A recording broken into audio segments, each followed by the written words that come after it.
Correcto, muy bien.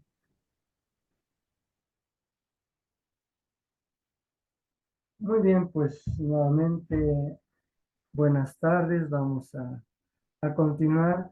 Vamos a recordar algo que habíamos estado conociendo en las pláticas anteriores, cuando a un servidor le toca, con respecto al poder de los 22, las letras adámicas. No es Adán con N, sino Adán con M. Adam es el hombre que que supuestamente es el cosmos, el Adam. Decían por ahí el maestro de la Ferrier, el maestro Estrada, en algún momento en sus textos y luego en sus pláticas, el maestro Estrada, que Adam viene siendo una parte donde nosotros estamos acomodados. El universo es tan inmenso que nosotros lo vemos enorme, pero si lo vemos desde el punto de vista de Adam, con M, en la- nos vamos a encontrar con que ese universo, nosotros estamos en el hombro derecho, dice el maestro, estamos ubicados en nuestra galaxia, la Vía Láctea, está en el hombro derecho, así que imagínense para allá. Y que se va moviendo a través de las eneadas, los siglos, el universo es muy lento, nosotros entramos al universo y parece como que es muy lento, regresamos al planeta Tierra, ya que los que dejamos a los 2 años ya tienen 60. Entonces Albert Einstein hizo algunas referencias con respecto al tiempo y al espacio, cómo se curva todo este proceso. Para poder entender en la parte de las 22 letras adámicas, habíamos hablado de la Kaba, K-A-B-A, que es la MED, todo el proceso de lo misterioso, la potencia, el poder de esas 22 letras de las cuales estábamos contemplando en otro momento. Pero ¿de dónde vamos a encontrar ese poder? Pues en el Zohar, que es la ciencia más antigua que se tiene los cabalistas, y ya lo mencionaba San Pablo, por allí, si ustedes tienen su Biblia, van a encontrar en su primera epístola a los Corintios, en el capítulo 1, es donde está haciendo referencias, principalmente en los versículos 7, 8 y 9, hace referencias con respecto a ese poder de los 22. Es un principio fundamental que tiene que ver mucho con respecto a la necromancia o régimen de la ley pura, todo lo que es la pureza en todos los sentidos. El Zohar dice, porque es el libro del esplendor, así le llaman, Zohar o libro del esplendor, porque es el que va a dar luz al conocimiento. ¿Qué tanto es el conocimiento y qué tanto es la sabiduría? Son dos vertientes que nosotros necesitamos hacer un parámetro para saber todo este proceso. Más adelante lo vamos a contemplar, pero dice en el Zohar que todo lo que hay, todo lo que nosotros tenemos alrededor, todo lo que está en la tierra, está también en el cielo. Y vamos a encontrarnos con Hermes Trismegisto, que en Egipto, hace unos 3 4 mil años antes de nuestra era, ya estaba contemplando esa parte importante en donde decía, bueno, tiene que ver mucho en la cuestión de que todo lo que está arriba es igual a lo que está abajo, todo lo que está abajo es igual a lo que está arriba. Entonces, nosotros estamos descubriendo siempre que como que es un punto básico y decimos, oh, qué interesante todo lo que estamos encontrando, pero realmente ya está hecho. Aquello que nosotros decimos que está creado, nunca se creó, nunca tuvo un principio. Dice el Zohar que finalmente nada se crea y nada se va a destruir, como después Laplace lo vuelve a repetir en la cuestión de la química, pero solo se transforma. No hay una creación realmente, el Zohar no habla de una creación En cambio, en otros sentidos podemos descubrir que hablan acerca de una creación, pero esta creación no es de crear algo y formarlo, así como darle un soplo de vida y sale algo ahí en este proceso. No, no es tanto eso. Más bien es una transformación. La creación viene a ser una transformación y hay una evolución en esa misma, eh, en ese mismo fenómeno que nosotros le estamos llamando transformación. Entonces, el Zohar habla de que lo mismo que está en el cielo está en la tierra y en todas partes nosotros vamos a descubrir que finalmente nosotros encontramos lo más pequeño y lo más grande que es lo mismo, o está conteniendo uno al otro, como el yin y el yang. Ustedes han visto de las artes marciales, en Japón, el yin y el yang, en China, que hablan acerca de que lo blanco tiene un punto negro y ese está contenido en lo negro y lo negro tiene un punto blanco y entonces hay una referencia de que no son puros, sino que están siempre transformándose en una constante. El software es lo que nos está siempre comentando. No hay una cosa que no dependa de su parecido que está en el cielo. Y aquí vamos a recordar, ¿se acuerdan que habíamos comentado que íbamos a ver el mito de la caverna? Y algunas cuestiones, como ahora el título que tenemos en la Cábala, Cábala, en el sentido que nosotros le vamos a dar es, hay un punto donde se habla de la ilusión, que es el Maya, M-A-Y-A, Maya, no con doble L, sino con Y. Y Maya entre los hindús quiere decir ilusión, lo aparente, lo que nos hace para nosotros una especie así como de queja porque no sabemos o no entendemos el proceso con el cual se está viviendo una, una crisis o un amor, una trascendencia. Entonces, nosotros necesitamos saber finalmente que hay un mundo superior y hay un mundo inferior, pero tienen lo mismo, ¿no? Entonces, no porque son superiores, no, nosotros no vamos a tener algo de eso, y no porque somos inferiores, vivimos en un mundo inferior, en Malkut, tenemos, no tenemos algo superior, tenemos los dos, nada más que no tomamos conciencia, dicen los maestros, el maestro de la Feyeto, dice, no tomamos conciencia hasta que ya nos va cayendo el 20, en el momento en que nosotros sufrimos una crisis, algo fuerte, es porque nos despierta esa crisis y entonces empezamos a recapitular qué tanto para nosotros es una enseñanza, lo que estamos sufriendo, lo que estamos padeciendo. Y si es una enseñanza, entonces no tendríamos que padecerlo. Tendríamos que darnos cuenta de que estamos proyectándonos para poder establecer un ritmo de vida cada vez mejor en el sentido del Sohar, en el esplendor, ¿no? Entonces, si el Sohar nos va a ayudar, va a ser el esplendor, nos va a despertar, porque es lo uno en la diversidad y la diversidad en lo uno. Entonces, si el lo uno parece compaginado y adentro de lo uno está la diversidad, pero no, también lo uno está dentro de la diversidad, algo así como la física cuántica, que podremos nosotros establecer con respecto a ese proceso. Hay una solaridad entre lo que está hecho aquí abajo, en Malkut, que provoca un hecho parecido allá arriba. Entonces nosotros provocamos algo bello y allá arriba también está provocando algo bello, o allá arriba hay algo bello y se está provocando algo bello aquí abajo.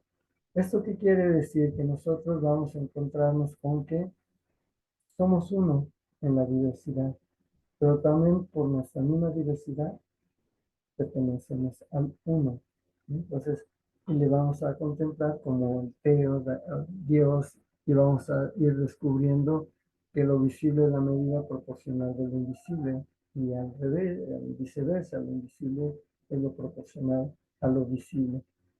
Hasta ahí nosotros encontramos de que sí, en efecto, hay una cuestión del Maya de la ilusión, de lo aparente. Y para eso vamos a encontrarnos algunos textos en la Cábala. Hay textos muy interesantes. Se va uno descubriendo al estar leyendo, al estar descubriendo el Zohar, en, en la cuestión de los grandes maestros del siglo, eh, de la época medieval para acá, nos van integrando a ciertos relatos que nos van a ayudar a entender algunos elementos. Vamos a hablar ahorita de la cábala en el sentido donde vamos a descubrir la ilusión.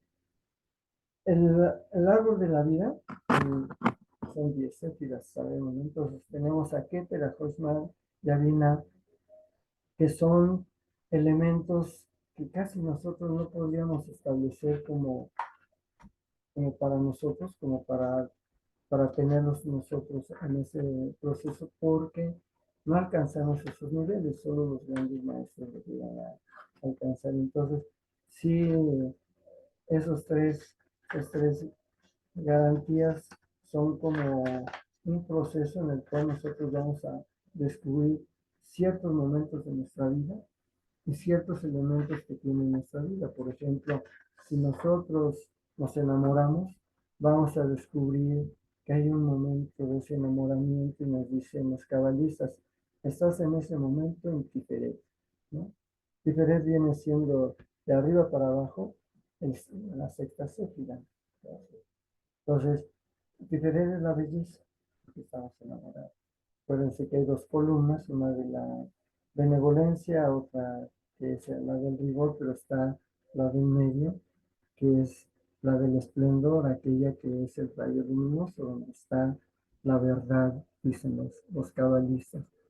Pero hay un punto, bajando entre Keter, Hoshmak y Binah, o sea, Keter el número 1, Hoshmak el número 2 y Binah número 3, abajito, antes de Burá y Gesed, del 4 y del 5, hay una que no se ve, que nos la puntean los cabalistas en el árbol de el árbol de la vida, y dicen que esa edad es el conocimiento. Pero si a nosotros nos preguntan qué conoces, nosotros diríamos con respecto a qué. ¿O qué sabes con respecto a qué? Diríamos nosotros.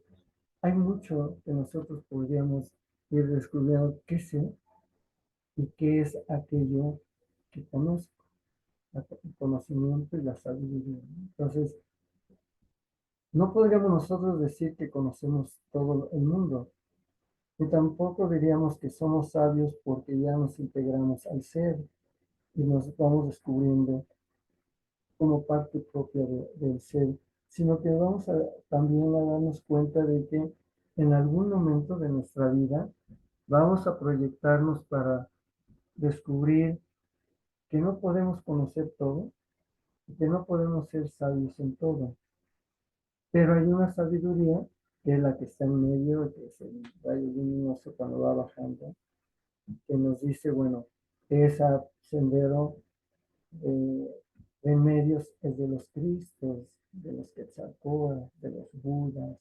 Esa es la parte central.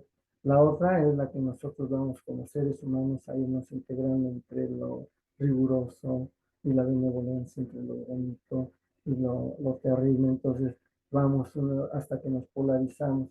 Por eso sería muy interesante que ustedes, si ya no conocen el Kibalión, lo vayan leyendo. Son 7 leyes que desde muy al principio, al entrar a las escuelas preiniciáticas, nos piden que empecemos a leerlo para poder establecer qué son esas 7 leyes y cómo nosotros las podemos aplicar en algún momento de nuestra vida.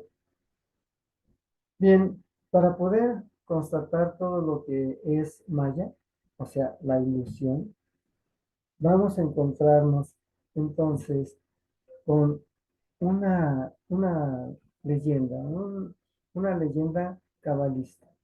Y esto tiene que ver mucho con respecto a un santo o a una deidad, es Krishna. Si ustedes han escuchado a Krishna, el nombre de Krishna, tiene sus avatares, a Shiva, a Vishnu y a se me fue ahorita Shiva, Vishnu y Brahma. Son sus avatares. Nosotros también tenemos avatares. Tenemos un avatar, el maestro de la Ferrier, Sereno de la Ferrier es un avatar de esa parte de la que estamos hablando de Keter y Hoshmar. Entonces, entendiendo que es un avatar, es un instructor del mundo, es un proceso de estado de conciencia muy elevado, muy alto. Y entonces se dice que Krishna tiene un devoto que se llama Rishi Narada, y él busca el sentido de Maya, quiere entender qué es la ilusión, ¿no? Entendiendo el Dad de los cabalistas para que podamos entender cómo está este proceso del conocimiento. Dad es el conocimiento, pero es un conocimiento en el cual nosotros podríamos decir qué es aquello que realmente sé, qué es la verdad y qué es aquello que quisiera saber y que creo que lo sé y no, realmente no lo sé, que lo conozco. Y entonces, Krishna sabe muy bien que su discípulo o su devoto, el Rishi Narada, acuérdense que el Rishi es un sabio, una persona que ha logrado avanzar ha logrado trascender el yama, todas las ocho partes que nosotros conocemos del yoga, de Patanjali, como se llama. Entonces se dice que se une Krishna, va caminando hacia el árbol de la eternidad, y Krishna dice, bueno, ¿cómo le podría decir a Rishi Narada que es Maya, que es la ilusión? Entonces van caminando y llegan al árbol de la eternidad, y se dice que le, le dice, ahora sí me vas a platicar, le dice Rishi Narada a Krishna, me vas a platicar qué es, a enseñarme qué es la ilusión, qué es Maya. Dice, sí, pero primero me gustaría que me trajeras un vaso de agua, tengo mucha sed, podrías traerme agua, cántaro de agua. Y entonces me dice, bueno, el poblado siguiente, ve corriendo y aquí te espero. Y entonces se dice en la leyenda de hindú que va este rishi, este sabio, Narada, y llega al pozo, y está sacando agua del pozo, y siente que hay una presencia, hay alguien allí, y se encuentra con una mujer muy bella, y se enamora. Sabemos bien que la belleza diferente impregna al ser humano, principalmente al hombre, ¿no? Pues somos muy visuales y rápidamente la belleza es la que nos abstrae y nos perdemos en ella. Y entonces la ve y comienza a platicar con esa mujer bella, y entonces se hacen amigos, llegan a tener más compromisos, se casan, tienen hijos. Llega un momento en que Narada, el Rishi, se hace anciano, sus hijos, sus nietos, y él dice, qué fabulosa vida tengo, es excelente, es algo que para mí innegable, lo tengo, es muy mío, es parte mía, ¿no? Y está muy feliz en ese momento, y llega un deshielo o algo parecido como una especie de tsunami, dicen, hay una tormenta de agua, y hay una inundación, entonces se lleva a todas las personas, entre una y otras son también su familia, y ve cómo se van yendo, entonces se desespera y dice, ¿cómo es posible que yo lo tenía todo? No tenía más, no necesitaba más, era lo que mejor tenía, lo que nunca había tenido, lo que siempre me hizo falta, y se me está yendo, y de repente escucha por allí que le dice, Narada, Narada, ¿trajiste el agua? Narada, trajiste el agua. Se despierta, se da cuenta que nunca había salido, que se había quedado en ese árbol que, que es de la eternidad. En contemplación, Krishna le hizo ver que es Maya, que es la ilusión. ¿Esto a qué va? Relación de que Narada se da cuenta entonces, no tuvo Krishna que explicarle qué es Maya, qué es la ilusión, sino ya está impreso en el ser humano. Cree tenerlo todo, pero no se da cuenta que es hacia adentro, es hacia el interior, porque todo lo demás es mera apariencia. Bien, entonces, eso nos está acercando al sentido que tiene la ilusión en la cábala, el conocimiento, Da'at, abajito de Keter, Joshma, Irina, y arriba de Gesed y Gebura, ese da ese conocimiento. Entonces se pregunta, si nos regresamos a la parte del árbol de la vida, el árbol sefirótico, nos preguntamos, ¿qué conoció entonces Narada? ¿Qué conoció ese rishi? Era un sabio. De esos los rishis son de esos hombres en la India nombrados muy importantes para los indios. Y que conoció. Era algo que realmente aparente, era algo que para él se deshizo en un momento dado, así de repente, ¡pah! Todo lo bello que había tenido, la mujer, los hijos, los nietos, una vida esplendorosa, en ese momento se fue.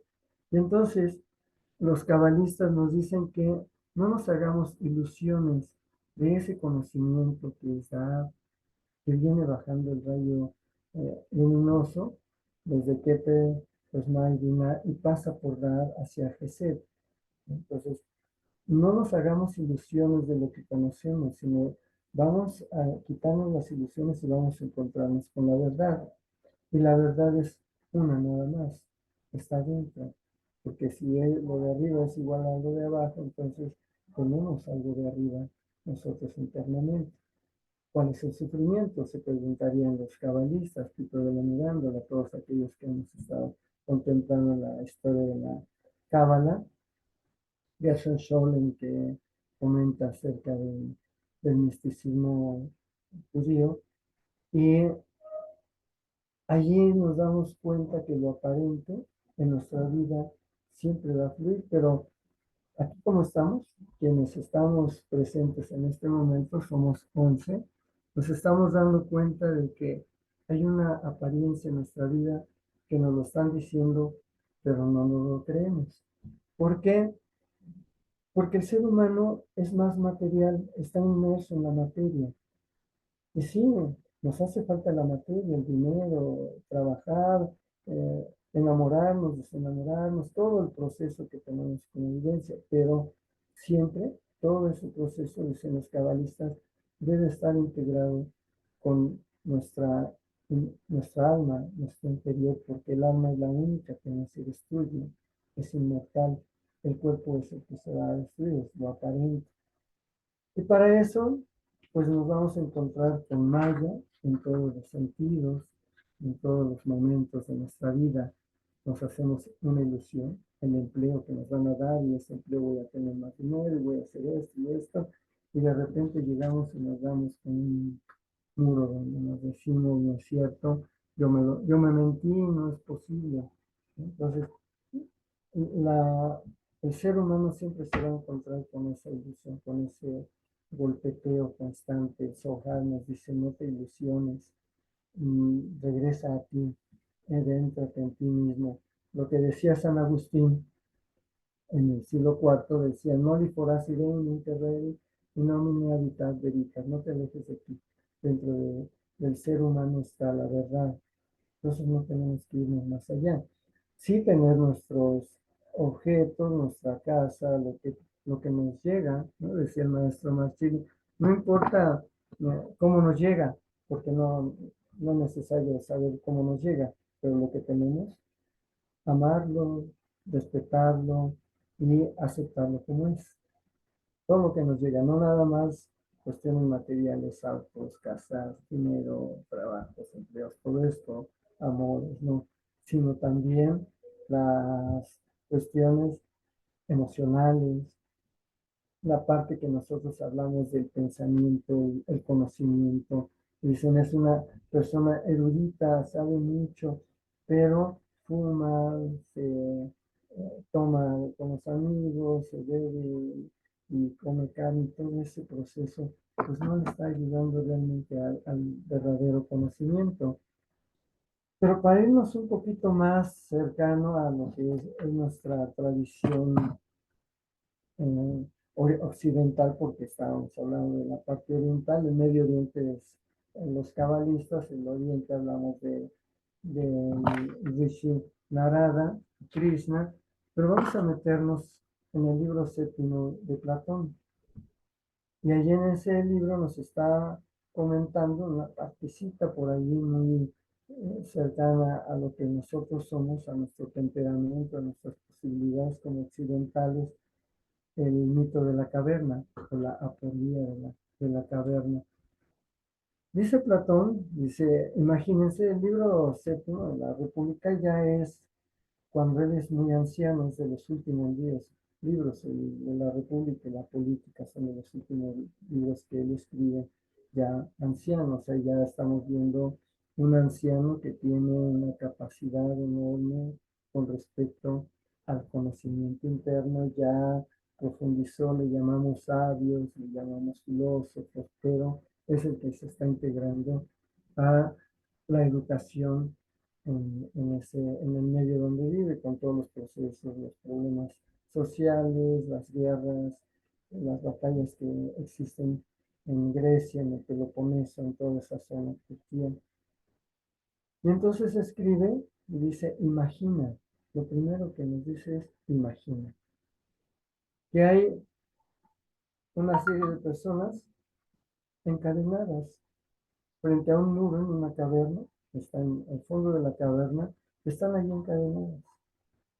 Y están viendo siempre la pared de enfrente, el muro que tienen de la final de la caverna. Dice, pero atrás de ellos hay un paso en donde hay un gran fogón, una fogata. Y en esa fogata, eh, o por esa fogata, pasan personas con algunos objetos, cargando, eh, llevando, arrastrando, y se van a proyectar como sombras en la pared, en ese muro que están viendo las personas y creen que eso es la verdad, pero es aparente. Son solamente eh, objetos que se van a quedar incrustados en el muro, pero desaparecen porque es mera apariencia y nosotros nos vamos dando cuenta de que esa, dice en el mito de la caverna Platón, que las personas creen, se lo creen, tienen la conciencia, tienen la certeza de que es verdad lo que están viendo al final de la caverna, en ese muro. Pero luego dice, ahora imagina que sacamos a uno de ellos, que ya está más preparado que todos los demás, que está haciendo una reflexión más profunda y lo sacan fuera de la caverna, lo llevan a un lugar donde en esa caverna va a dejarla y va a encontrarse con un sol diferente. El sol que pensaba que estaba dentro de la caverna es un sol aparente. El sol que va a encontrarse fuera de la caverna es un sol verdadero. Y se va a encontrar con un bosque y se va a encontrar con muchos elementos que son los verdaderos. Y al último lo llevan a donde está un, un lago o un ojo de agua y lo hacen ver y se ve a sí mismo, se encuentra a sí mismo, se ve en el reflejo quién es y para qué es. Y entonces dice Platón que en ese momento se despierta, fluye y trasciende. Y entonces lo regresan a la caverna con la finalidad de que les enseñe a los otros, a los que están encadenados, a desencadenarse, a quitarse de esas cadenas de lo aparente y buscar lo que más próximo tienen, que es la verdad, pero la verdad está dentro.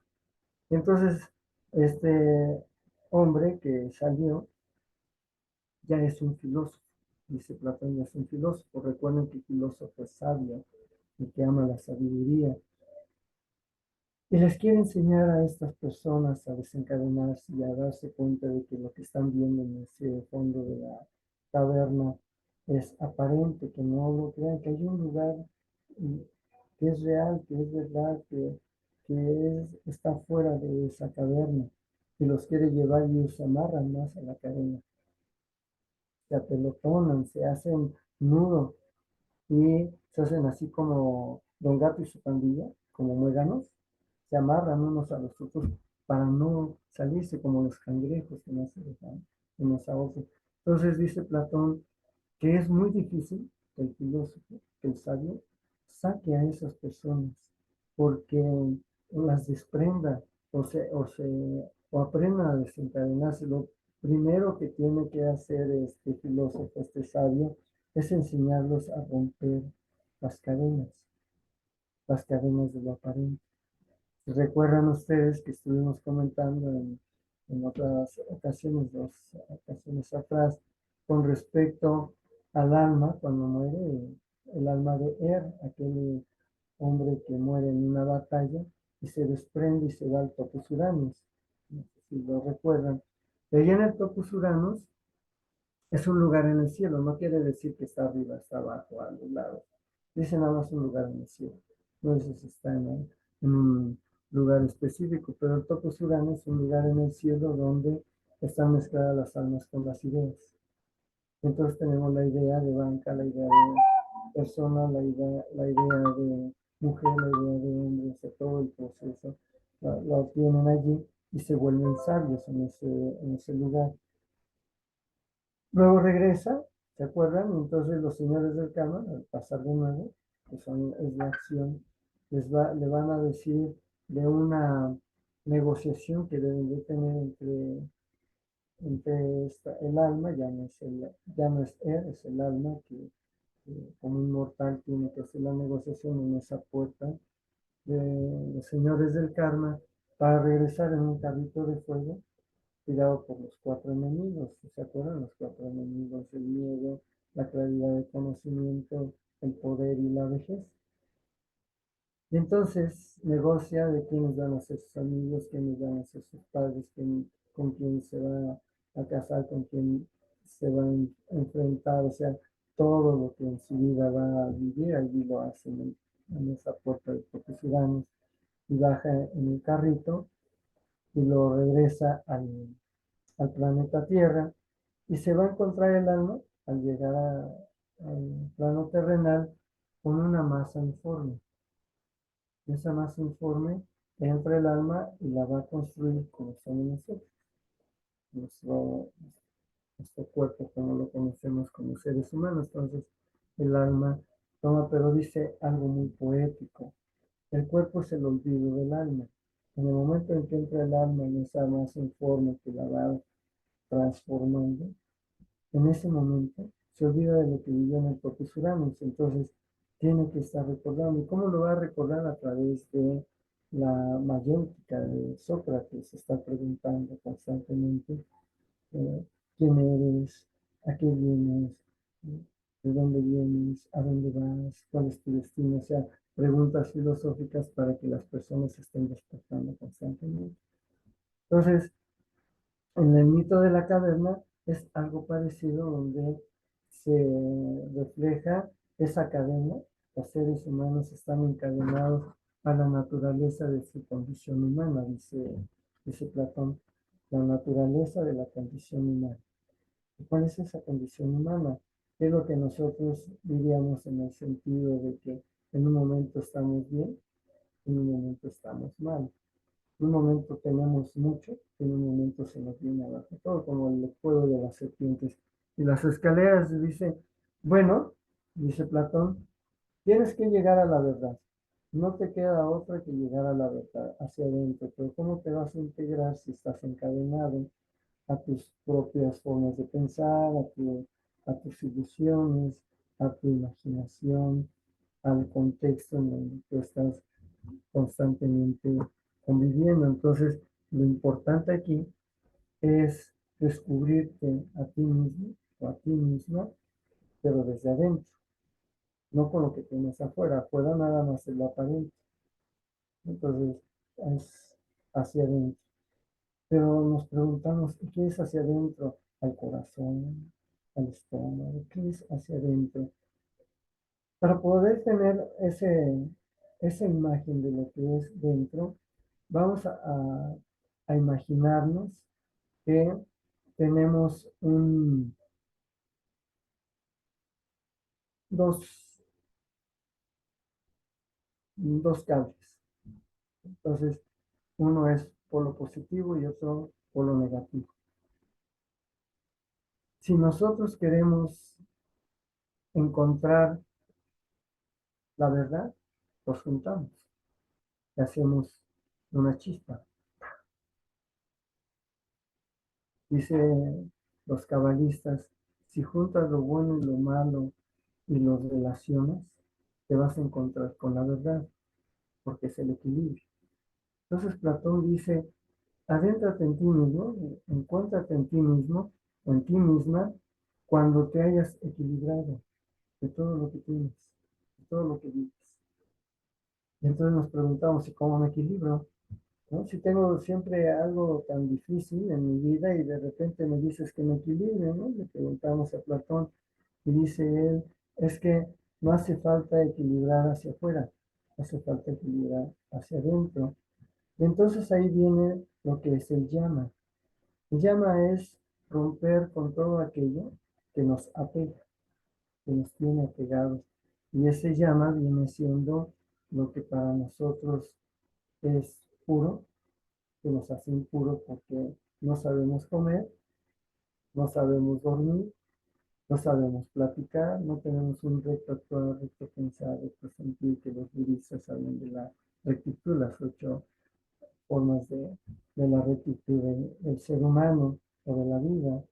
Y entonces, entre los cabalistas, los hindúes, los griegos, todos ellos, nos están siempre contemplando, nos están diciendo, contémplate, entiéndete cuando estás enojado, ¿por qué te enojas? Pero si nos vamos hacia la parte del dar, esa que es oculta, no es el por qué, porque vamos a encontrarnos que es una causa, el por qué. Tenemos que encontrar el efecto, el para qué me enojo. ¿Es bueno, necesario, es verdadero lo que estoy haciendo o simplemente me estoy enojando porque me quiero enojar? ¿O para qué te enamoras? Entonces, saber que me estoy enamorando por ciertos elementos que hay en la persona de quien me enamoro y que me atraen. Entonces, sí es importante que nos demos cuenta que hay una verdad interna que es el estado de conciencia. No lo vamos a encontrar si nos abrimos y buscamos, como abrieron el cerebro de Einstein y quisieron ver dónde estaba todo ese eh, proceso, pues no encontraron realmente nada, porque era un estado de conciencia muy alto, muy elevado en la matemática, la física, todo el pensamiento, si ustedes ven su autobiografía, todo lo que había llegado después de la ciencia, se encontró con la filosofía, se encontró consigo mismo, se encontró con la verdad. Entonces, es un estado de conciencia. No lo vamos a encontrar dentro y fuera, lo vamos a encontrar en nuestras actitudes, en nuestra polaridad, en nuestro equilibrio. Entonces aquí lo que vamos a encontrar en la parte de los cabalistas, cuando nos habla el Zohar, de todo este proceso del poder de las 22, tiene mucho que ver con que no confundamos el karma yoga, por ejemplo, si vamos a dar ese ejemplo, el karma yoga con algo que tenemos a fuerza que trabajar, porque no es un castigo el karma yoga. Karma yoga es disfrutar de la familia, es disfrutar del empleo, del trabajo, disfrutar de los amigos, de la vida diaria, es disfrutar esos karma yoga. El verdadero yoga del cual nos habla, y es el Da'at de la Sefirah que nos contempla en el árbol sefirottico. Ese estado de conciencia nos va ayudando a que nuestra alma vaya evolucionando día con día para poder alcanzar un día un nivel de conciencia más alto, más puro, más limpio, sin mancha, más profundo. Pero vamos a preguntarnos, de acuerdo a lo que los cabalistas dicen, el Zohar, lo de arriba es igual a lo de abajo, lo de abajo a lo de arriba, igual que en este registro, vamos a preguntarnos por qué en los momentos dados tenemos crisis muy fuertes.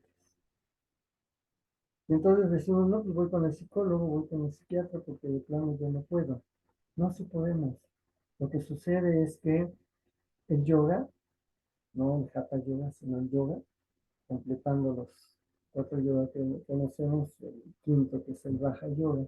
El yoga realmente, del cual estamos nosotros hablando y de que es el da de los cabalistas, es aquel en el cual nos dice, ¿quieres llegar a un proceso de conocimiento más amplio, más evolucionado? Vive vidas o vive experiencias que no te hagan daño y que no les hagas daño a los demás. ¿No? Si yo voy a tener un enfrentamiento con mi pareja o con las personas a mi alrededor, en mi empleo, en la escuela, en la universidad, donde yo eh, vivo mis actividades cotidianas, pues no estoy llegando a un estado de conciencia yógico, no soy yogi. El verdadero yogi es aquel que se va a encontrar con experiencias que las busca, las causa para que tengan un efecto. Porque aquí estamos hablando de la cábala, la parte de la ilusión, todo este sentido de ilusión es realmente lo que nosotros estamos descubriendo en un momento dado de todo este proceso. ¿Realmente queremos vivir una vida plena? No nos metamos en problemas para tener después discusiones. No nos metamos a platicar, a romper el silencio, que es muy importante el silencio, para hablar con los demás y ahí nos vamos a meter a protegernos y vamos a salir discutiendo y no ganamos nada. Entonces, debemos buscar causas en nuestras experiencias. ¿Cuáles serían esas causas? La búsqueda de un pensamiento, una reflexión, de decirnos, si voy hacia este lugar y quiero hablar con estas personas, ¿para qué lo voy a hacer? ¿Tiene un sentido? O mejor, voy hacia otro lado o me integro conmigo mismo, conmigo misma, para poder establecer un ritmo de vida diferente. Entonces, dicen los cabalistas, busca experiencias limpias, puras, profundas, que hagan que tu alma evolucione. No busques experiencias que te denigren o que denigres a los demás, porque entonces estaríamos faltándole el respeto a la vida. El hacernos la vida difícil es faltarle el respeto a la vida. Y eso no es hacer yoga. El verdadero yoga es no faltar el respeto a la vida. Entonces encontrarnos con el Da'at, esa parte que es la que estamos hablando de la ilusión, o sea, lo aparente que va a desaparecer. Imaginen ustedes, no les sirve en este momento una silla y la ponen en una bodega. Cuando la quieren utilizar ya está eh, en descomposición, tal vez si es de fierro ya tiene óxidos, se está oxidando, si es de madera ya se está destruyendo la madera, ya no funciona, porque las cosas tienen esa vida, esa fuerza, esa potencia de los 22 del cual nos habla el Zohar. nos está diciendo constantemente que aquello que es aparente solamente nos va a funcionar como un efecto de lo que nosotros queremos hacer en nuestra causa primera. Entonces, yo utilizo la silla para algo, para sentarme, para dedicarme a algo, tal vez para hacer un ejercicio. La silla la estoy utilizando como cualquier objeto, pero va a llegar un momento en que ya no la necesito. Entonces, dejar que la silla siga su proceso de trabajo en ese sentido. Acuérdense que hay 4 reinos. El reino mineral, que tiene un estado de conciencia, el más alto sería el oro, en ese caso. Luego va el reino vegetal, que el más alto, según los maestros, es el tulipán, ese tipo de flor muy alta, muy sofisticada. Luego viene el reino animal, que el más alto, dicen los grandes sabios, es el águila, que ya se eleva. Y el cuarto reino es el ser humano. Pero aquí donde está, si nosotros nos preguntamos cuál es el más alto, ya vimos en los reinos que nos dan más o menos la referencia a los maestros, nosotros seguimos esa pauta, pero cuando llegamos al ser humano nos preguntamos, ¿y cuál es el ser humano más alto, más elevado? Puede ser aquel que tenga un estado de conciencia más elevado, no mío o de los demás, sino más elevado porque logró alcanzar ese descubrimiento de sí mismo, de sí misma, a través del tiempo, a través de las experiencias, de todo ese proceso que fue una constante. Entonces nos preguntaríamos, ¿realmente hay un ser humano que alcance esos niveles? Y van a decir, bueno, está Cristo, está Buda, está Krishna, y nos vamos a poner a nombrar seres humanos que levantaron a, los- a la humanidad en algún momento. Entonces levanta a la humanidad y luego se pierde esas curvas que hay, ¿no? Entonces llega a la síntesis y de repente viene como una bajadita que no quiere decir que decaiga la humanidad en ese proceso de evolución, ¿no? Sino que es una especie de stand-by, como de detenerse y luego regresa con nueva fuerza, con otros parámetros. Sí, adelante, Julie. Hola, ¿qué tal? Muy buenas noches, muy respetable. Buenas noches. Tengo una duda sobre el tema que estaba hablando al principio acerca de Maya. Si bien mi pregunta inicial era cuál era la relación entre Maya y el árbol de la vida, y ya después usted habló algo al respecto, la siguiente duda que me surgió fue si Maya aplica para todas las esferas o solamente de algunas. Aplica en todas. Nada más que donde vamos a encontrar el sentido, el significado va a ser en Dad, esa parte del árbol de la vida, es el Dad. Ahí es donde va a aplicarse porque es el conocimiento. En cambio, las otras esferas, si hay una parte de Maya o la ilusión, pero se va a contener porque vienen haciendo como un péndulo. A veces bueno, a veces malo, a veces blanco, a veces negro, todo fluctuando. Pero en verdad, dicen los cabalistas del Zohar, el libro del esplendor, dice que hay un momento en el cual el ser humano piensa o cree que conoce. Y el Dad es el que nos dice, por eso está oculto. No se refleja como todas las demás. Es un lugar oculto donde nos preguntamos qué conozco y entonces allí es donde está la clave, el sentido de lo que nosotros creemos conocer, lo que pretendemos conocer y aquello también que nos está llevando de la mano para podernos descubrir en esa verdad. Finalmente, el ser humano viene a descubrir la verdad, ¿no? Y entonces ahí está.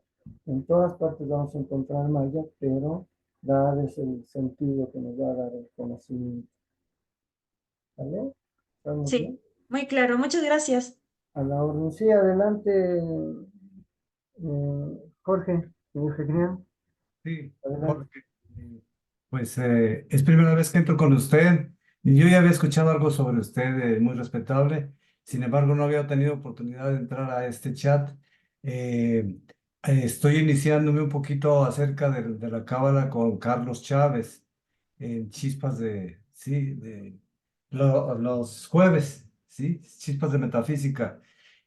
Mencionaba, se insistió con el número 22. Yo quiero saber, este número 22 de los 22 Adams, ¿tiene alguna relación con las 22 letras del alfabeto hebreo, incluso con los arcanos? En los arcanos mayores, que son 22, pues hace referencia precisamente a las letras y además un signo zodiacal. ¿Qué me puede comentar sobre esto? Sí, en efecto, Jorge, tienes razón, la cábala es la expresión de los problemas de la existencia. Esa es por principio, es el mundo donde toda su manifestación, que son los 22 arcanos, están en el tarot, tiene que ver con esa tradición y es una ciencia muy sólida, donde nosotros vamos a encontrarnos, si hay una característica, hay todo un proceso de bases para comprender los misterios humanos, no divinos, son humanos. Todavía el tarot sí tiene todo un proceso de trabajo, los 22 arcanos, las 22 letras, todo tiene un proceso, pero es humano. Para llegar a lo divino, necesitamos alcanzar la parte de la cabeza, que es el gurú, porque todavía abajo hay una relación en la que se está en una constante de choque y de búsqueda. Pero ya cuando alcanzan un grado más alto, vamos a encontrarnos con que sí, en efecto, los 22 son un poder, pero son humanos. Todo va a ser humano. Hasta que alcancemos el grado de gurú en adelante, ya se van a dar cuenta. ¿Por qué? Porque simplemente en la ceremonia cósmica nos damos cuenta de que ya hay una referencia de lo que se está encontrando como divino con lo que se está encontrando humano.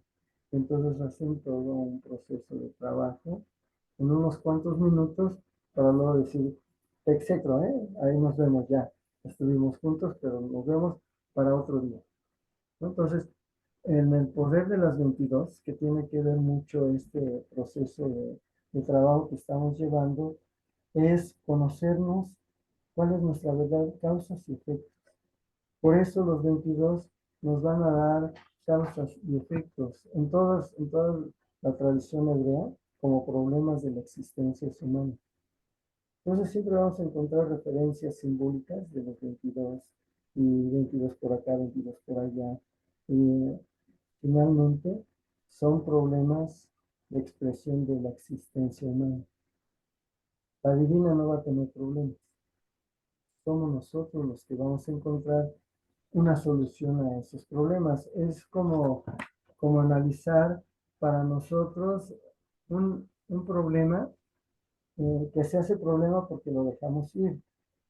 Las 22 nos hablan de esto. En el tarot nos dice, tienes un problema, por ejemplo, te falta dinero para comprarte bolillo, un bolillo. ¿Cómo solucionas el problema? Entonces, analizamos el problema y lo solucionamos.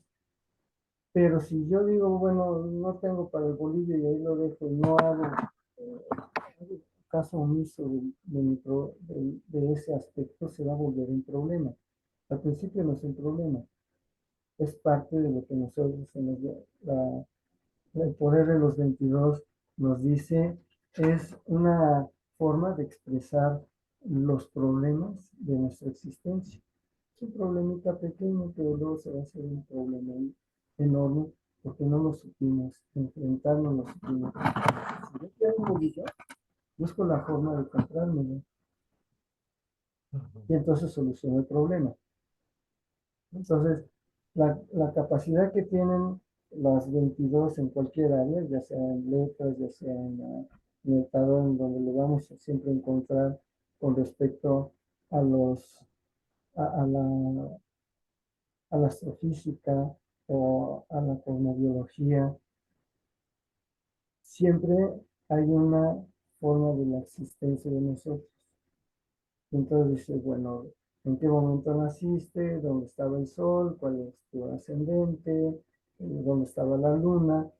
Y nos preguntamos, ¿y cómo voy a solucionar ciertos aspectos de mi existencia que me están cuadrando en mi carta natal? ¿Cómo los voy a enfrentar? Y dicen los cabalistas, no tienes que enfrentar nada, no tienes que solucionar nada. En el momento en que te empiezas a preguntar cómo lo voy a hacer, ya te estás metiendo en un problema. No necesitamos saber de dónde viene el problema, necesitamos saber cómo lo vamos a realizar. Hagamos de cuenta que estoy escribiendo en la máquina y estoy metido en cómo se trabaja la máquina de escribir o la computadora. Pero hay un momento en el cual decimos, es que no importa lo que estoy eh, usando la máquina, sino lo que estoy escribiendo con la máquina. Y esa es la trayectoria de los 22.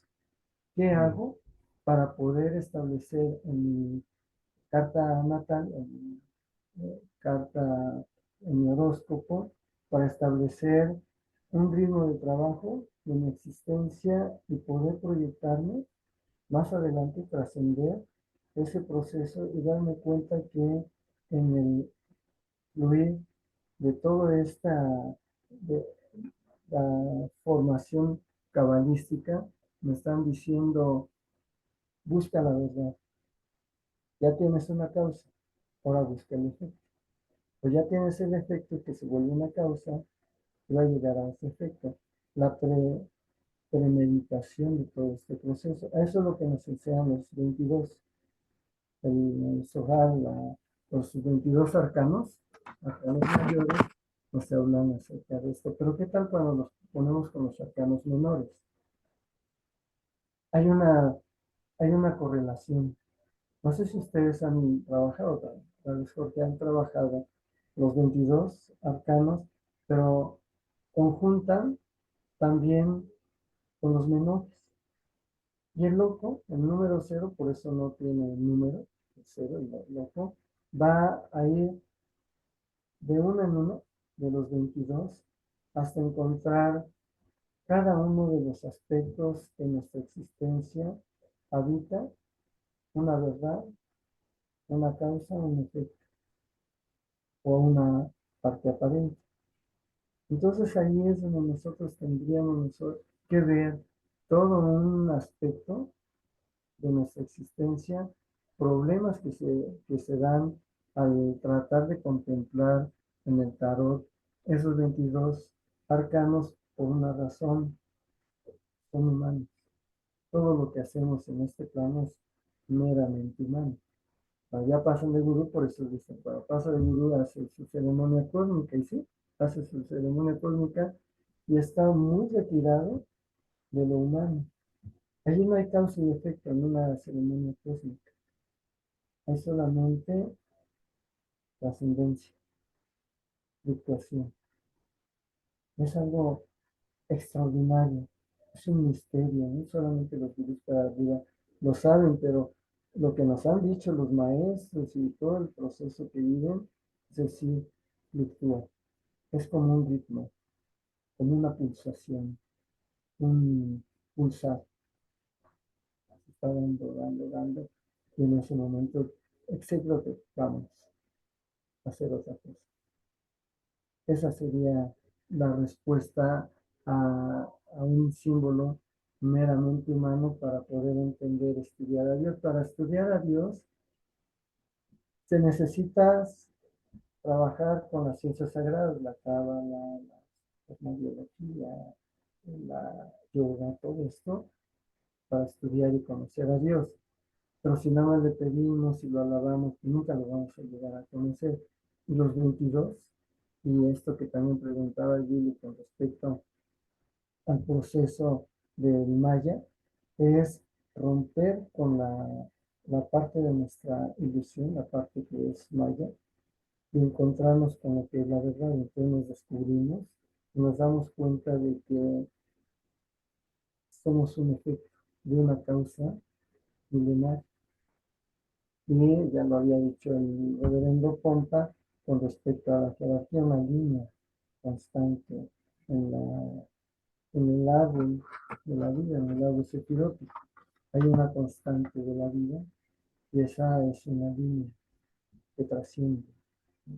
Los maestros más altos al que va entrando, o de los dioses más evolucionados, o de los seres humanos más evolucionados a los que menos están evolucionados, a los que están en una constante.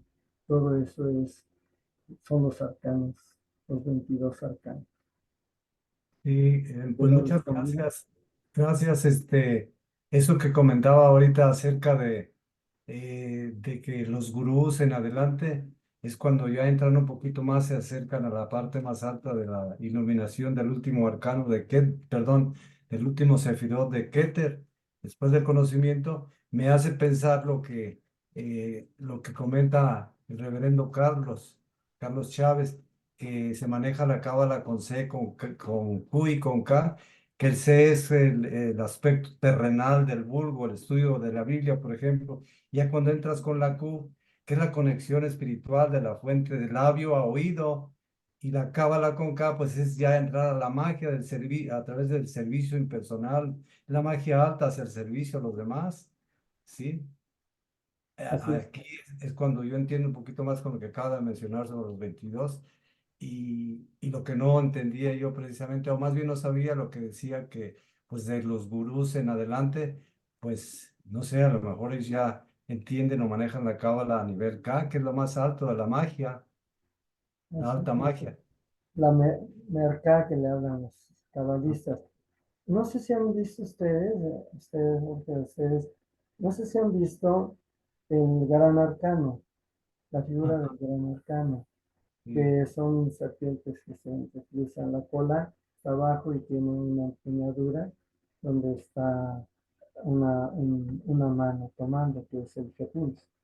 Y luego sí, llega el gato, pero entra el gato en adelante al gelón, entra en una constante de lucha de, de las emociones, de la disertación, del silencio, todo este proceso. Y luego ya cuando llega al grado de gurú, es la parte del cuello donde está saliendo. Luego pasa a Satchela, que ya sale un poco más, y ya el Satarhat está dominando las aguas, está sobre las aguas, que es el Cristo o la imagen del Cristo en el ser humano, porque Cristo viene siendo un ser divino que transmitió en algún momento todo este proceso. ¿Cuándo se alcanza un estado de conciencia? Hablando de esto de los 22 y lo que nos comentaba, nos preguntaba acerca de Maya. Nadie alcanza esa parte evolutiva del estado de conciencia antes de los 28 años, o sea, en la cuarta heptada. Después de los 28 años empiezan a tener una referencia muy diferente.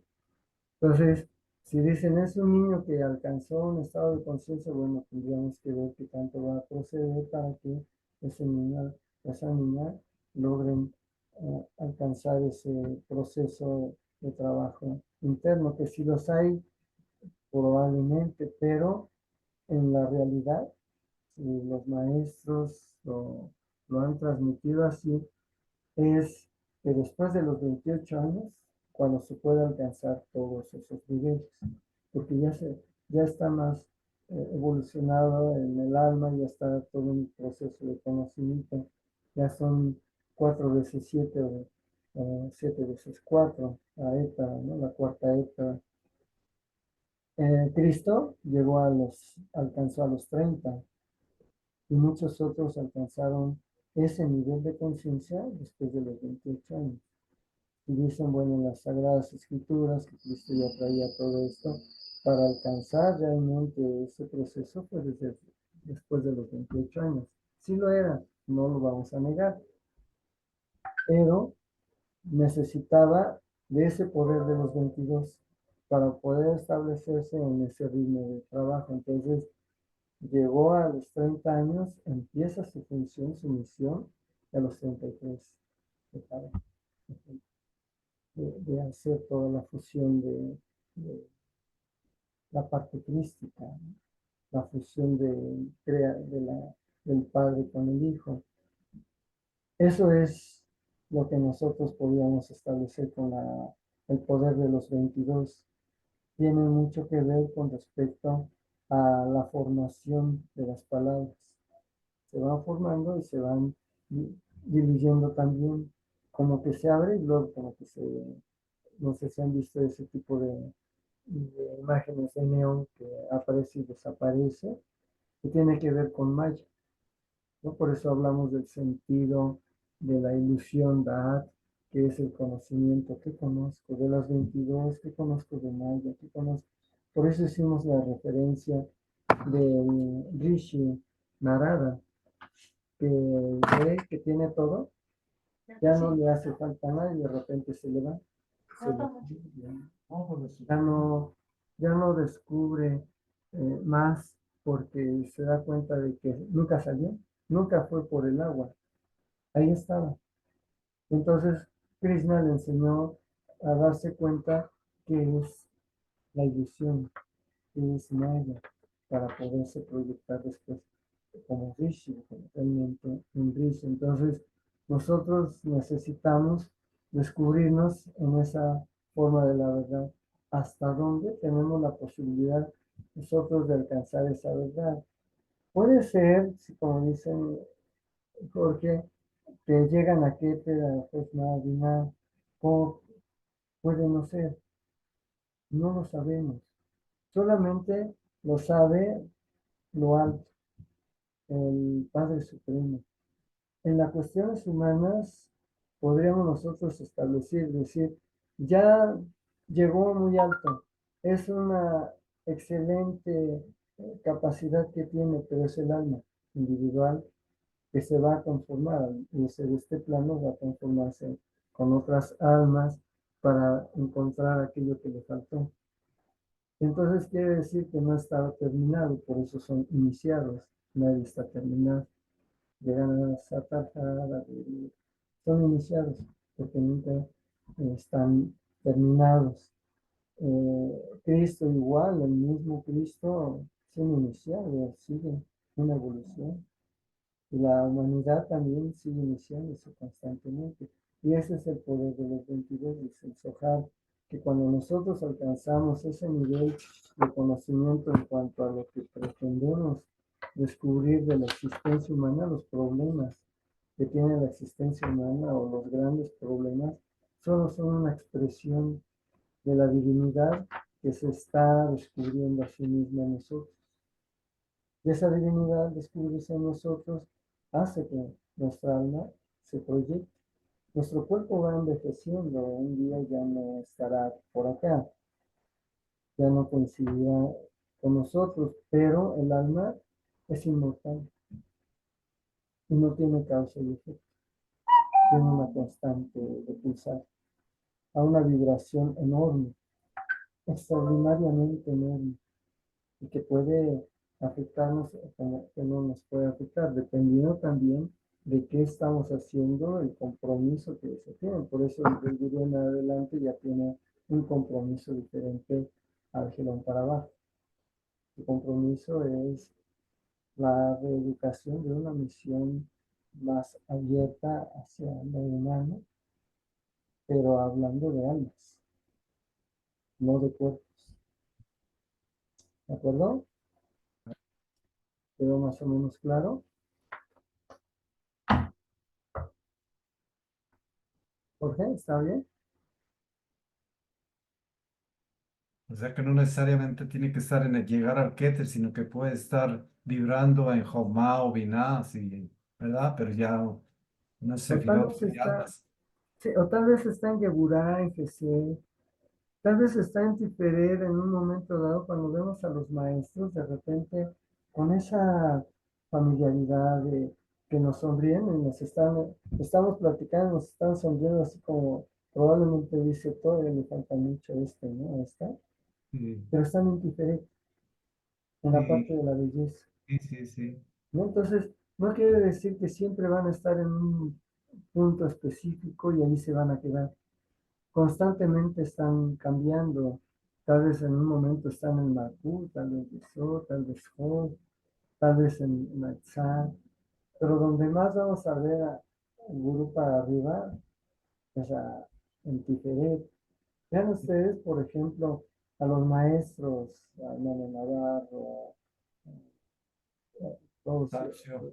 Granados, todos ellos, que Osvaldo Córdoba, que siempre están sonriendo y nos están escuchando, y a veces como que dicen, ¿de qué me estás hablando? Porque nosotros queremos decirle todo, estamos en el dar, y ellos con esa contemplación y su sonrisa, esa tranquilidad con que nos ven como maestros, que nos dice, pues sí, pero ¿qué haces de tu vida? De todo lo que me estás diciendo, ¿qué has hecho?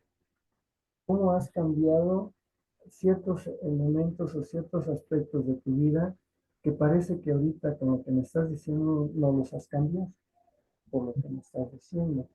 Cuando los maestros ven que la persona guarda silencio y no habla demasiado y está más en profundidad, también han de pensar, bueno, ya tiene un grado, ya tiene un aspecto, pero ¿por qué guarda silencio?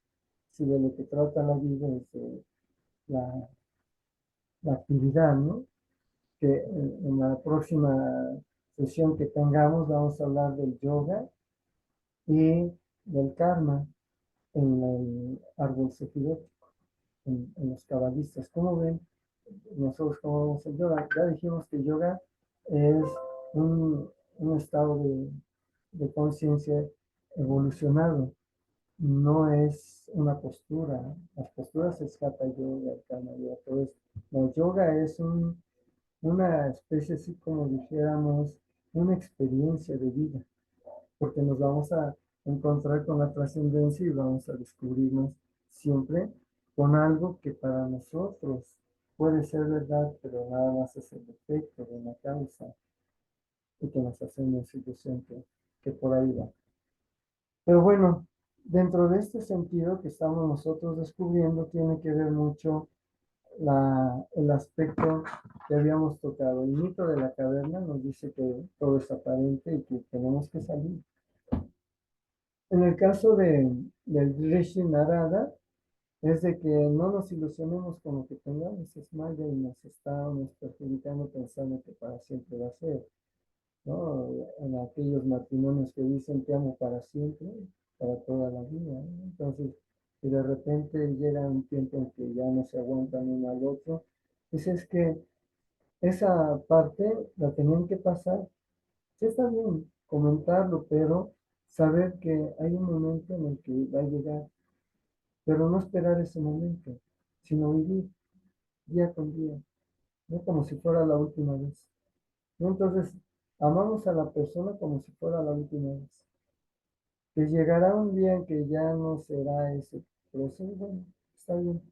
Pero mientras, ¿por qué? Porque llega un momento, dicen los maestros, que llega un momento en el cual ya no hay nostalgia, ya se perdió esa nostalgia, pero como lo vivimos en ese momento, vivimos todo, ese proceso no hay nostalgia, ya no hay nada que perder, porque sabemos que todo nos llega. ¿Cómo nos llega? No sabemos. Si queremos enterarnos, bueno, esa es otra situación, pero para nosotros no es buscar de dónde nos llega, por qué nos llega, para qué nos llega, sino vivirlo, tener la experiencia de esa vivencia y mantenernos hasta que eso ya no esté, ¿no? Aquello ya no esté. Entonces, el amor de nuestra vida, que lo imaginamos y lo hacemos una, algo más allá de lo que nosotros somos y luego ya lo estamos haciendo caer, tiene que ver mucho con esa edad, porque pensamos que conocemos que amamos. Conozco el amor, conozco dar un beso, conozco dar un abrazo, conozco dar una sonrisa, y no es cierto. es solamente un efecto de una causa que nosotros estamos provocando constantemente. Entonces aquí viene todo ese proceso. Los relatos siempre nos van a decir cómo está la situación cabalística. Uno muy importante es el de las semillas en la Biblia. Se habla acerca de las semillas, así como habíamos estado comentando de San Pablo, que habla acerca de un proceso evolutivo donde les dice a todos, a ver, vamos a pensar a los corintios, ¿no? Los corintios que les dice, capítulo 1, versículos 7, 8 y 9, vamos a tener todo un proceso fundamental, un principio fundamental, y de pronto habla acerca de un relato, una enseñanza muy profunda de Cristo, que le dice, imagina que vamos a lanzar unas semillas. Y hay una que cae en unas piedras, otra cae, y va diciendo y se va desapareciendo hasta que hay una que sí cae en donde debería caer, donde debería ser su lugar de su proceso, ahí. Y es lo que pasa con el ser humano, por eso hablamos de la ilusión en la cábala. El ser humano siempre está pensando que donde está bien, que donde llega está bien, y que de ahí no se mueve, ¿no? Entonces dice, no, no me mueva nada porque yo ya estoy bien aquí. Y no, no es así, dicen los maestros, que hay que seguirse moviendo. Hay que darnos cuenta que si estamos provocando una causa, ya es un efecto de esa causa. Por eso nos piden que tengamos experiencias más profundas, más limpias, más nítidas, menos, con menos manchas, sino que buscamos esa experiencia, pero vamos y nos metemos con alguien que no nos conviene y nos hace la vida y le hacemos la vida de cruces. Entonces, dicen los maestros, no, no era por allí. Pero, ¿qué aprendiste? Finalmente, el ser humano siempre anda en esa parte porque es un principio fundamental, dice San Pablo. Es el principio fundamental, meterte donde no te tenías que meter. Pero ¿por qué tenemos que buscar eso? Dice, es la naturaleza de la Dice, es la naturaleza de la condición humana. Muy poético, ¿no? La naturaleza de la condición humana se va a meter donde no debería de meterse, como la semilla, ¿no? Cae en una roca y no fructifica. Pero si sabemos dónde nos vamos a meter, si analizamos, si reflexionamos, si tenemos todo un proceso con nosotros, nuestro interior, y nos estamos constantemente preguntando, ¿es bueno? ¿Es verdadero? ¿Es necesario que yo haga esto? Entonces sí. Pero si una de esas tres no es válida, que lo decía Sócrates, lo decía mucho antes en otro sentido, Hermes Trismegisto, pues no meternos en ese problema, sino buscar un área donde realmente fructifique esas experiencias. A eso se refiere. La semilla es una enseñanza muy profunda. Si ustedes vuelven a ese relato, es una forma simbólica de cómo es el ser humano, porque quien las lanza, la persona que lanza esas semillas, es la vida, no es Dios, no es el campesino, es la vida que nos lanza y nos dice, bueno, a ver, manifiéstate, ¿no? Encuéntrate contigo misma, contigo mismo y descúbrete en esa constante. Si fructifica es que lo lograste, pero no te detengas ahí y decir, ya la hice, porque si no va a pasar como el Rishenarada, ya lo tengo todo y de repente lo pierdo porque no era eso. Quien pierde la vida la va a ganar, quien encuentra la vida, ¿no? Quien la encuentra la va a perder. ¿No? Hay una enseñanza también de la Biblia, pero es cabalista. Todo lo que en la Biblia encontramos es cabalista, desde el Pentateuco, desde la Torah. Allí vamos a encontrarnos enseñanzas del sentido, de la ilusión, del sentido de Maya en el ser humano. Creemos que estamos fructificando en un lugar donde como semillas estamos logrando mucho porque ya tenemos demasiado y de repente lo perdemos y decimos, ¿y ahora qué viene? Pero las enseñanzas de la Cábala, las enseñanzas de los maestros, la Biblia, todos los grandes textos, los textos sagrados, constantemente nos están diciendo, no te hagas ilusiones, no vayas hacia esa ilusión, no vayas a Maya, dicen los hindúes, ve hacia lo que eres tú, quién eres tú, qué es lo que vas a hacer como persona en donde tú estás logrando ser esa persona. Entonces sí es la parte importante para resolver el caso de las sugerencias. Y siempre andamos buscando a los maestros, maestro, sugiérame. Y el maestro dice después, sugiérame, maestro. No es tanto que ellos nos sugieran porque van a decir, tanto quieres que te sugiera, pero no estás haciendo lo que realmente tienes que hacer. ¿Y qué debo de hacer? Guardar silencio. Entenderte más en el silencio.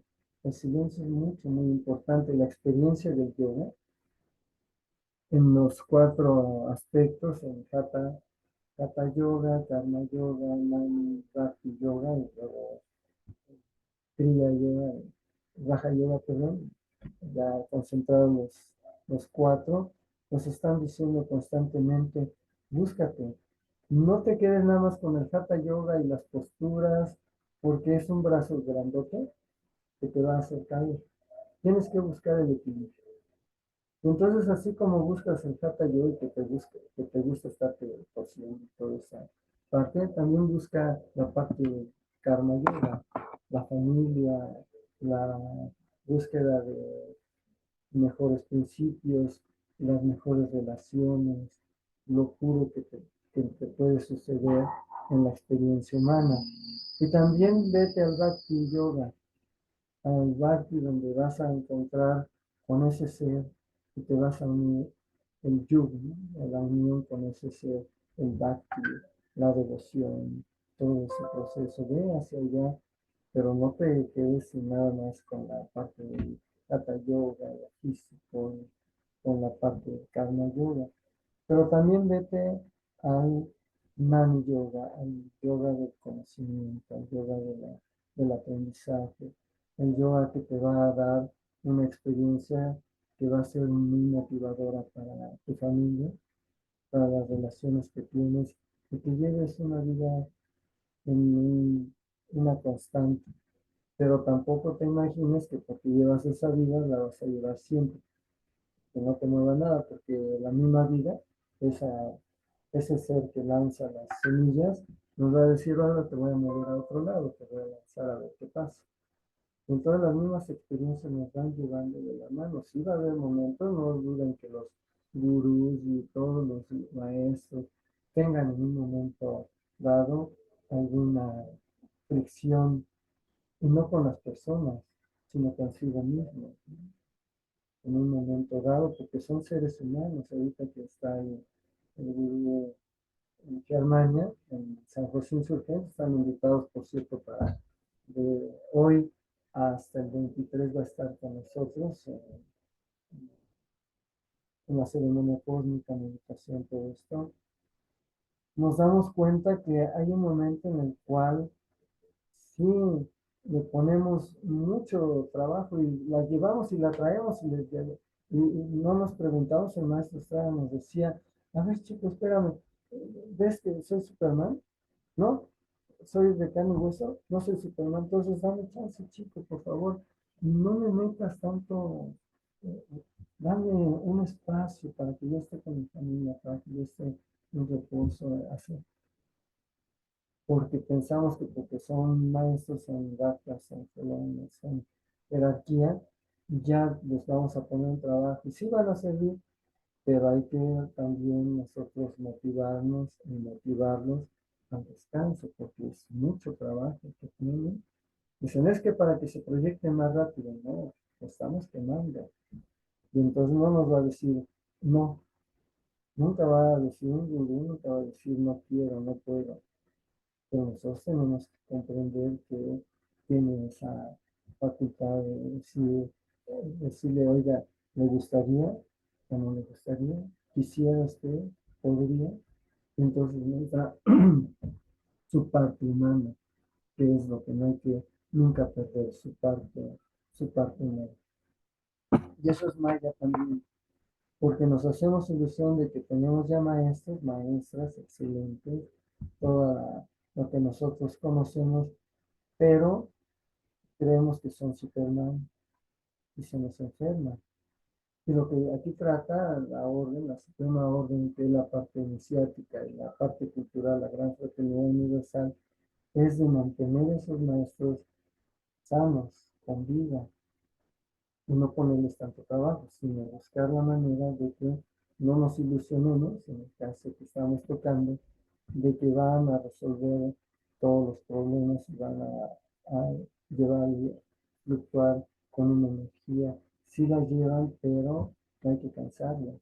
Hay que también pensar en eso. Y a eso van los cabalistas, los rabinos, los rishis en la India. Llega un momento en el que no quieren saber más, tranquilos, no quiero ni siquiera ver, porque necesito esa parte de esparcimiento, estar internando conmigo mismo, conmigo misma y proyectar.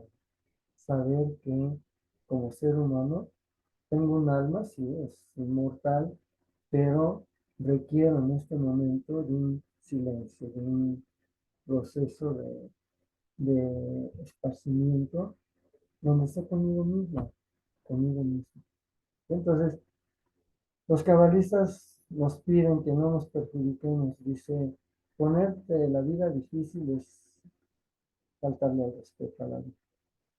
Entonces, no ponernos la vida difícil, no hacerla difícil, sino buscar la manera de que no sea difícil luego con la pareja, luego hacemos la situación difícil y nos preguntamos si qué gané, logré algo con eso. Bueno, no, sin embargo, ya hubo una, los sombrerazos, ¿no? Que les llaman. Sí es importante que nos demos cuenta hasta qué grado nosotros hemos logrado avanzar en todo ese proceso. ¿Cuáles son nuestra función como seres humanos en el lugar donde estamos, donde caemos como semilla? Porque después va a ser un momento en el que nos cambie la vida misma a otro lugar y nos va a decir por dónde va a estar la bolita y cuáles son los aspectos que vamos a tocar en ese lugar donde nos ponga. Entonces aquella persona, aquel ser, la vida, nos va a repartir de nuevo a otro lugar pensando que ya estábamos bien cómodos en nuestro confort y nos saca, porque estamos haciendo una dinámica constante, el proceso de trabajo del DAT en, en el árbol psicológico. ¿Alguna duda? Bueno, porque ya estamos a 3 minutos, es a las 8:30. Sí, no todos al mismo tiempo, veo muchas manos levantadas, pero con una basta. La que quiere Claudia García, el iPhone de Mariana, María Luisa, hay un iPhone de Fel, Celina, la misma Eloísa, ¿no tiene preguntas? ¿Todo está bien? Así Sí, como, sí, sí, adelante. maestro. Yo quisiera preguntar, ¿los reverendos mujeres van a ser hombres en la próxima vida? ¿Los reverendos hombres van a seguir siendo hombres Así es. o ya van a otro proceso? Siempre van a ser, al pasar al grado de Gacta en adelante, van a ser ya hombres, porque es la dinámica solar. Por eso se llama línea solar, somos solares.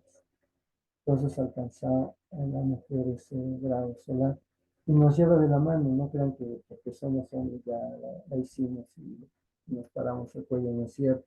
Al contrario, son las mujeres las que nos están dando la dinámica. A los hombres nos están llevando de la mano para podernos proyectar.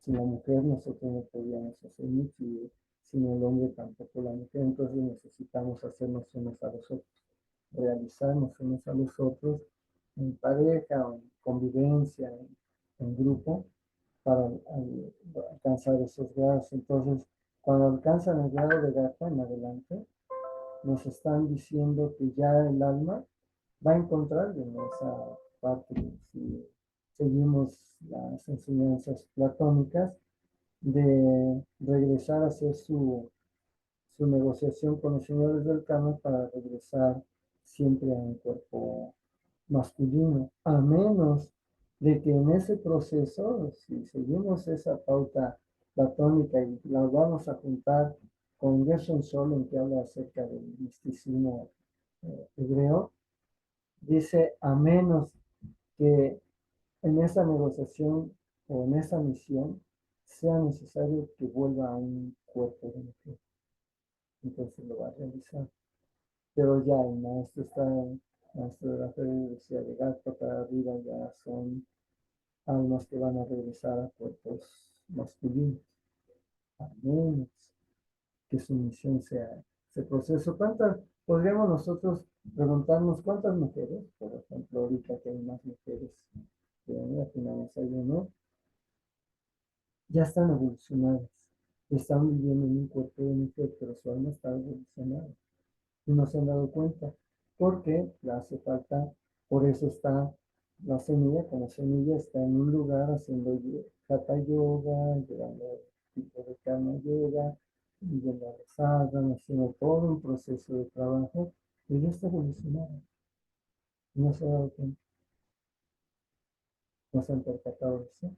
Entonces es muy importante, si esa pregunta, respetable hermana Eloisa, sí cabe en el sentido de que si los maestros dicen, bueno, va a regresar porque ya es una dinámica, una construcción cósmica, la orden es una construcción cósmica, institución, entonces sí puede llegar como mujer porque tiene que cumplir una misión específica. Pero ya que la cumple, regresa, pero ya llegó al grado de gato en algún momento.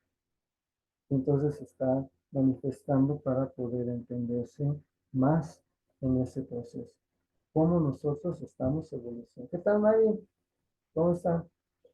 En el sentido que nosotros podemos lograr alcanzar un desarrollo del alma es buscando experiencias más nítidas, más puras, más limpias. Y no buscar experiencias que nos denigren o denigremos a otra persona o a nuestro cuerpo en todo este sentido. Hay que pensar siempre antes de hacer algo que puede afectarnos. ¿Vale? Sí, Eloisa, no me quedo. Sí, muchísimas gracias. Sí, a la orden. Pues yo creo que ya son las 20:32. No sé si gustan alguna pregunta o si se tiene que cerrar. Ya nos vemos en 15 días. Que vamos a hablar karma y yoga. Los dos aspectos. No hatha yoga, ¿eh? Y si está haciendo yoga, decía el maestro, de verdad está haciendo yoga y por qué tiene tantos tropiezos. A ver, chico, platícame por qué estás dejando una mujer o la mujer te está dejando, por qué tienes problemas. Eso no es hacer yoga, es hacer que te das a ti mismo. Es decir, no, hacer yoga es pensar en que vas a meter tu experiencia a que sea más nítida y buscarte un proceso más nítido. Aunque tu semilla, tú como semilla estás en un lugar donde no fructifica, tienes que trabajar a que tu alma busque siempre experiencias limpias, puras. ¿De acuerdo? ¿Vale? Muy bien, maestro. Pues muchísimas gracias por el estudio de hoy. Muchas gracias por haber estado con nosotros. Nos vemos dentro de 8 días con el maestro Leopoldo Pompa y dentro de 15 con el maestro Wilfrido. Están todos invitados. Muchas gracias. Gracias a todos, a todas. Que tengan bonita noche.